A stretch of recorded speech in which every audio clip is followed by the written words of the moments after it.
nimi on Lauri Valta. Opiskelen energiatekniikan diplomi-insinöörivaihetta Lappeenrannassa monimuoto-toteutuksessa. Mun nimi on Pirsen Karita. Mä opiskelen Oulun yliopistossa tuotantotaloutta ja mulla alkaa nyt ensimmäinen maisterivuosi. Moikka, mä oon Kerttu Laakso.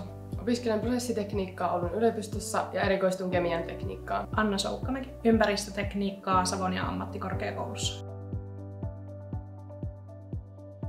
Mä oon päässyt mukaan erilaisiin ympäristö- ja turvallisuusaiheisiin kehitysprojekteihin, suunnittelemaan jätehuoltoa, mä oon tuurannut jätevedenpuhdistamon osastovastaavaa ja muutenkin päässyt suunnittelemaan jätehuoltoa. Mä olin tuossa Mondilla laboratoriossa töissä ja siellä mä pääsin seuraamaan laboratorioarkea, että mitä kaikkea toimintoja siihen kuuluu ja kuinka tärkeä osa laboratorio on toimintaa. Ja sitten mun työtehtäviä oli analyysien tekeminen, sitten tuo datan keräys, käsittely ja analysointi. Kesäaikana mä oon päässyt olemaan mukana monenlaisissa erilaisissa projekteissa. Oon päässyt myös tekemään HR-avustavia tehtäviä ja sen lisäksi myös sisäistä viestintää. Mä oon ollut kesäaikana voimalaitoksella toimihenkilöharjoittelussa, jonka aikana mä oon päässyt muun muassa päivittämään voimalaitoksen työohjeita sekä laatimaan uusia.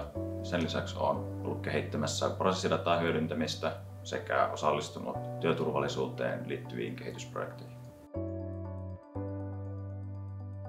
Mä oon tykännyt Mondista ihan todella paljon. Meidät on otettu harjoittelijat tosi hyvin vastaan ja heti on ollut semmoinen tosi tervetullut olo ja semmoinen, että kuuluu työyhteisöön. Mä oon kokenut ensimmäisestä päivästä lähtien itteni tervetulleeksi ja kaikki on tosi mukavia täällä. Olen kyllä tykännyt olla Mondilla tosi paljon, että on päässyt soveltamaan osaamista sekä päässyt tekemään töitä, jolla on oikeasti väliä. Lisäksi esihenkilöt ja työyhteisö on ollut oikein mukava. Kiva kesätyöpaikka ja musta siellä on tosi hyvä työyhteisö ja tosi kivat työkaverit.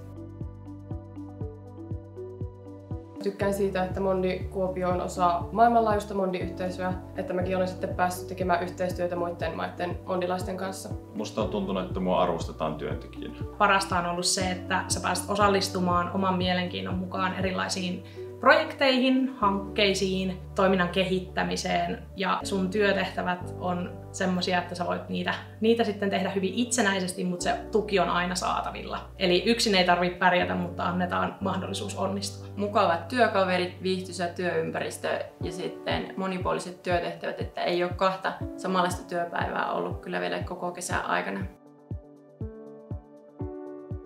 Ehdottomasti voisin suositella muillekin, sillä täällä panostetaan tosi paljon myös tulevaisuuteen ja investoidaan siihen. Voisin suositella Mondi Kuopiota, koska täällä on paljon eri työmahdollisuuksia eri aloilta ja hyvä työkulttuuri. Voisin suositella Mondia kesätyöpaikkana, koska Mondi Kuopiolla on paljon eri osastoja, joten varmasti jokaiselle löytyy jokin itseään kiinnostava osasto sieltä. Voisin suositella Mondia todella lämpimästi työnantajana ja harkkapaikkana.